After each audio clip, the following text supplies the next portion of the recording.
Hi, and welcome back to another episode of Rapid Reactions. I'm Jared Say. And I'm Steven Lundbaum. And we're here talking breaking news in the NFL today. Joe Flacco, quarterback of the Baltimore Ravens, has been traded to the Denver Broncos.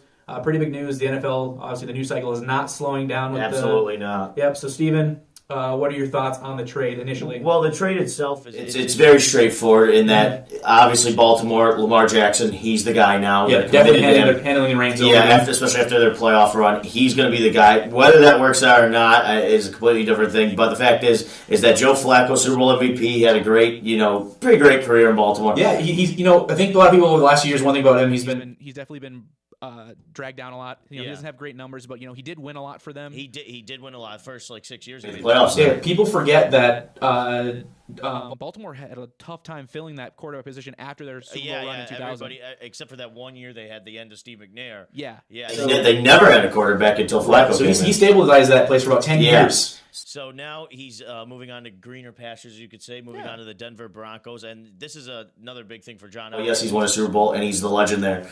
He has never solved that quarterback problem. Not since only with Peyton Manning only with Peyton for a couple of years. Really? So now is Elway, and it's also an indictment, I think, on the draft class that we have of quarterbacks, because Denver is a top 10 pick. If they liked any of those guys, they would use it and use up multiple picks to move up. They're giving up a mid-round pick for a guy who's below average starter at this point in his career. But what they can do though is they do have an experienced quarterback now that they that they think they can trust in. Yeah, they can still use that pick to maybe they still develop. Could. They very easily could. Because Elway has said he wants to win now. He thinks that he can build a playoff team out of this roster. And he thinks Joe Flacco is an upgrade over Case Keenum, where last year's Case Keenum, 2 years ago, no, but last year, yeah. So, and that's also, you bring up Case Keenum, it's going to be interesting. They're going to have to I think they have to work on restructuring either one of those quarterbacks deals or both. Because Keenum, it's in the last year. So yeah, but he's still a $10 million. It's still over $10 million cap hit. It is a hit. So that's the thing. You either have to restructure him, cut him, or have to restructure Flacco's deal, which is a huge contract, even being restructured multiple times. Right. So there's going to be interesting to see kind of where Denver goes. With their cap situation, with committing so much money. And if you take a first-round quarterback, that even adds more to that situation. Exactly. So you could potentially have over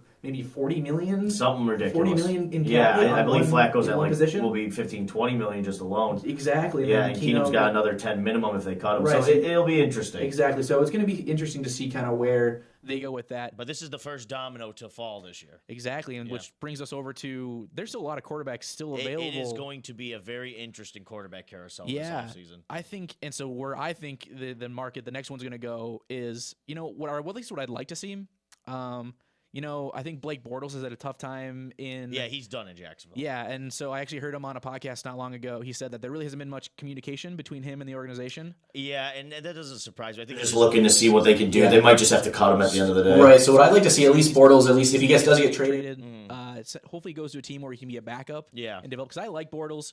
He's definitely not a franchise quarterback as of right now. He's had some good numbers here. He's had some nice years in between, but mostly in throwaway games he got his numbers. So hopefully maybe if he goes to an organization where he can learn a little bit more, develop. He's still a young guy. Yeah, he's only 24. Exactly. So maybe he goes and becomes a project somewhere, learns behind, maybe in Green Bay, or he goes. Green Bay would be a perfect. Exactly. They have no one there. Exactly, there's a better backup situation. Yeah. Maybe that goes. What about you, Steven? Well, the one guy I think that obviously Flacco getting traded, I think, was the big surprise, right? The one quarterback that I think the whole offseason's about is Nick Foles right now. Exactly, yes. And the interesting move by the Eagles, a franchise tagging him, so that means he's going to be traded, right? They cannot physically do it financially they can't do it. Keep him on the roster, and they franchise tagged him. So it's going to be interesting to see what his value is, especially now that the reports from Adam Schefter and other NFL people are that it's a mid-round pick. A lot of people think because Denver had 2 fourths, it's going to be one of those for Flacco. Right. So if that's what you got for him, Nick Foles won the Super Bowl MVP a year ago and looked dynamite in the playoffs this year. Again, resurrected them in the season. I mean, he's got that playoff magic. What's it going to take? I could easily see a team like Jacksonville second or first with a team, probably giving up a second or first round pick. I don't think you get a top 10 pick or anything like that from him, but late first or early second, easily. Which would be worthy. I think Nick Foles will probably go to a team that doesn't need a star quarterback. He needs to go somewhere where there's structure. And Jacksonville would be perfect with the running game and that defense. Exactly. I think that's a good idea. And I think that's what you're going to see. Well, those were our hot takes today on the big ladies breaking news. Joe Flacco, no longer a member of the Baltimore Ravens after, what was it, like 12 years of service there? 10 or 11 years of service there. Just a great career there, and we'll see what he does in Denver. Thanks for watching, guys. I'm Steve Lebom. He's Jared Say. And please continue watching us on 1E.com. Check us out on social media. And thanks for watching.